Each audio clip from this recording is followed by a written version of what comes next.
Hi, welcome to the Jen Hayward Show. My series right now is called Jen Tries Stuff, and this part is Jen Tries Museums. I'm going to talk today about the Rock and Roll Hall of Fame. Stay tuned, I'll be right back.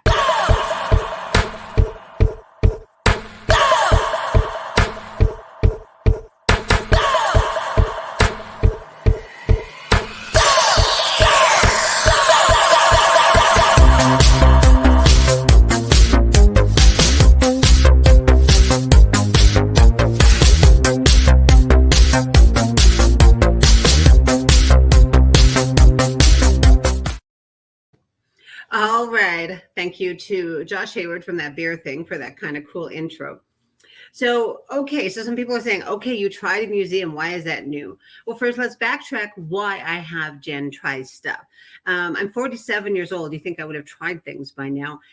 But at 47, I was looking around at my friend Sarah, who's Adventure Seeker Sarah, and her passion for travel and adventure and homeschooling and all the things, and my husband's for beer and other people for different things. And I don't really have a passion. I mean, I've done a lot of things. I'm a comedian, but I'm not passionate. When other comedians are gathering to talk about, the comedy scene and what's good and bad about comedy, I just want to die. I just want to tell my jokes and be funny and get attention. Thank you.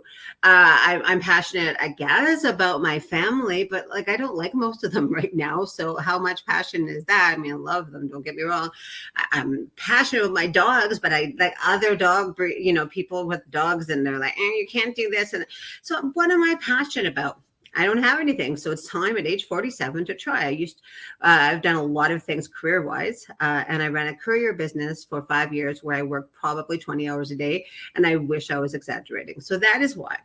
So I'm open to any suggestions people give me. And that's how I ended up at the Rock and Roll Hall of Fame, which for some people is like, oh my God, what a cool opportunity. But I'm going to tell you two things about me that you need to know. There's my hand. Okay.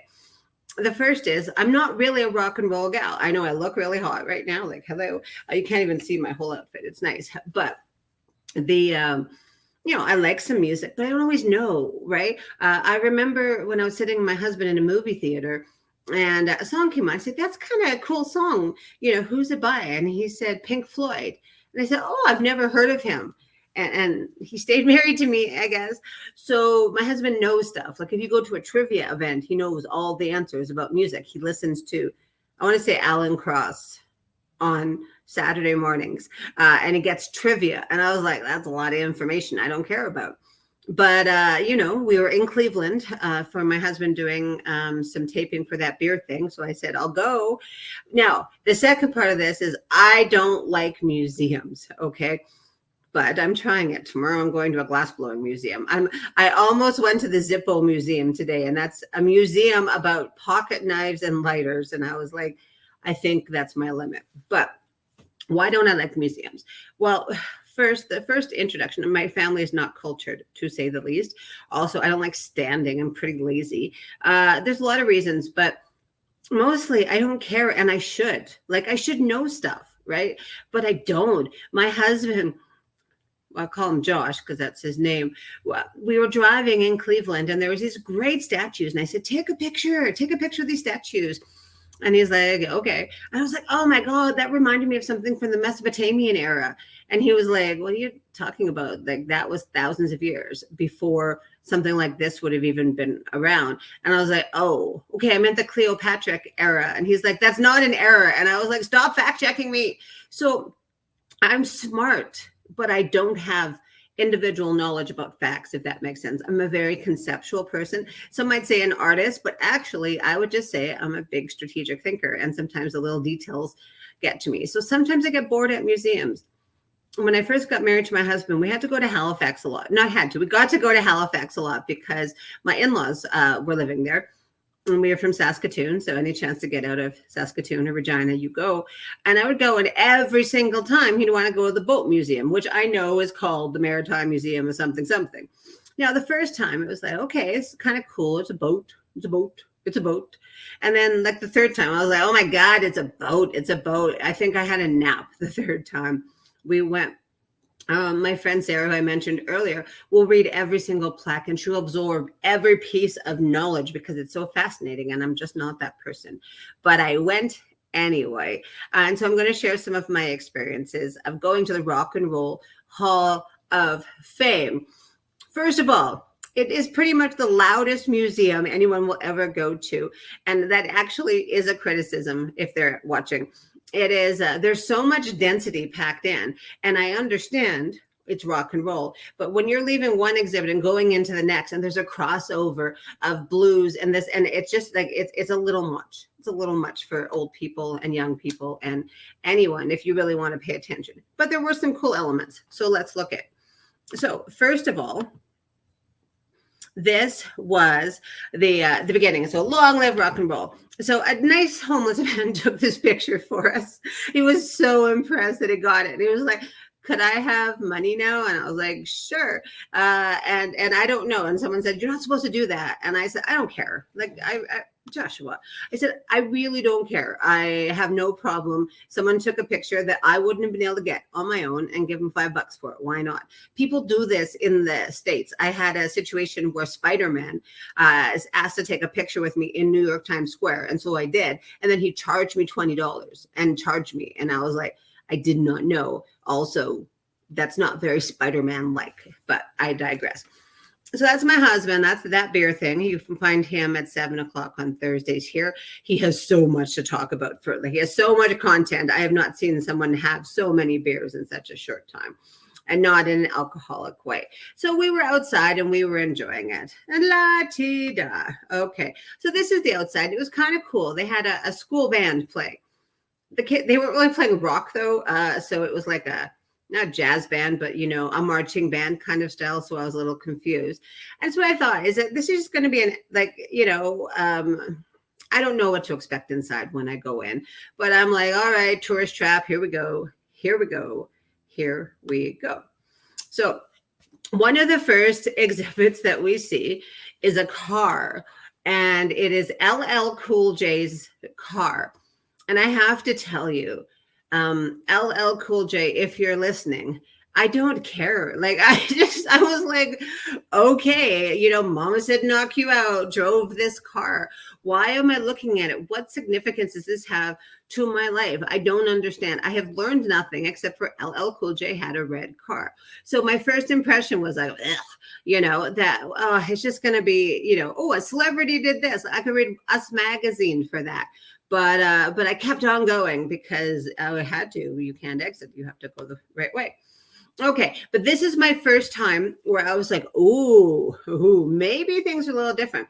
Because when they talked about the early influences, and I'm just going to remove this for a moment to say, the early influences was interesting because a lot of people would say, the godfather or the king of rock and roll or the founder is Elvis Presley. And we all know that there is a lot of blues and things behind it. So the early influences were people I had never heard of, except for one. I was like, who's Muddy Waters? And again, he almost divorced me. But we went and we saw the blues and I got to listen. So they had the headphones and you could listen to different people that you may not have heard of before. And I did that. And I was like, oh yeah. And I could actually feel like, wow, like there was all this music going on. It's rarely celebrated in mainstream. And so that was a kind of cool aspect of it as well. And I couldn't get any good pictures because the lighting.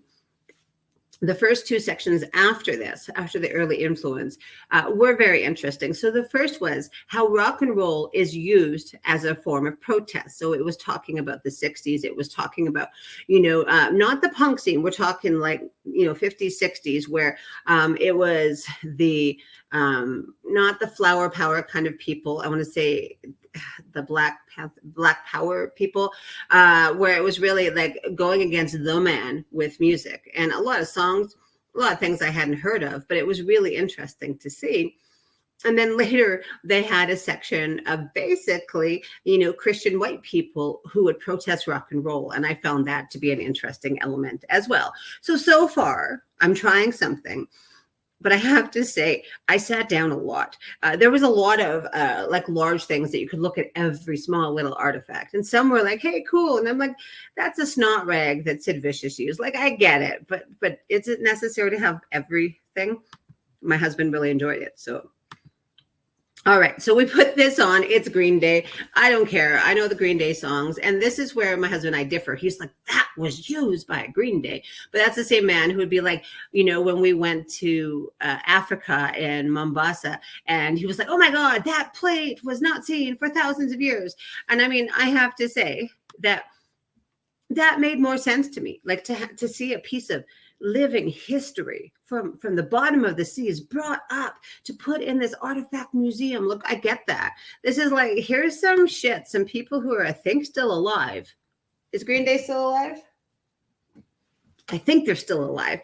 And I think so. And so, I mean, it's not like it's good, but it's just not, it doesn't speak to me. But okay, so this was me at hour 3 of the museum. It was just, I found a couch and I sat down because there's on the 3rd floor of the Rock and Roll Hall of Fame, they have a place you can just sit and actually you can learn to jam. And I tried that and it was too fast for me.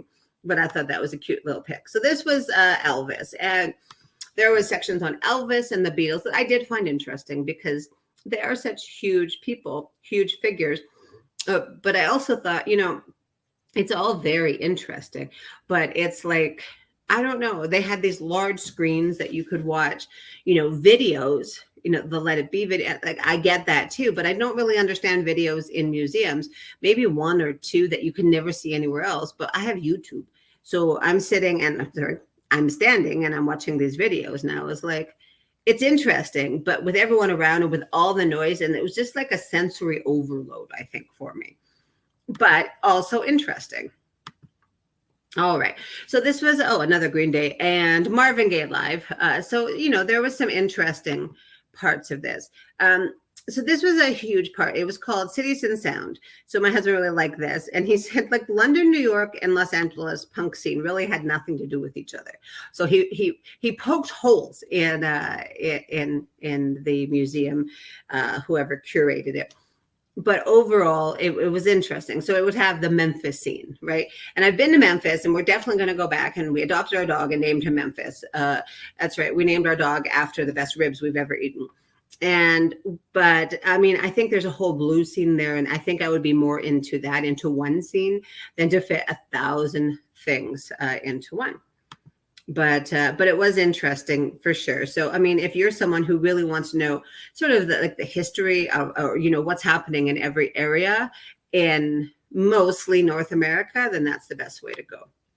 This was from the Beatles. It was one of their guitars. I took a lot of photos, but I didn't want to show you guys 1,000 photos. Okay, so this is cute. That's that beer thing, Josh, and pretty much the best picture ever. This was in the area you could go and you could learn different instruments, right? So I tried the piano and it said, okay, you need to go do, do, do to make a chord. And I was still on, where is the button? And it went too fast for me. But my husband is a ukulele player, die hard ukulele. Like, he will play the ukulele while I'm watching television. Or when I was teaching class, he just picks it up and strums it. And I was like, I guess what we needed was musical accompaniment to this moment in history. All right. What? Where's the rest of the slides? No. Okay, I have pictures from the side. It's okay. I have backups. Oh, I'm a backup lady. Who saved the day? Maybe I don't have that. That's okay. I thought one fun moment was when I went and you got to vote for someone who you thought was Rock and Roll Hall worthy. And I nominated my friend Biff Naked. And I know she's Canadian, but I don't care. She goes worldwide and I'll vote for her. She's awesome. So I tried a museum. Did I like it?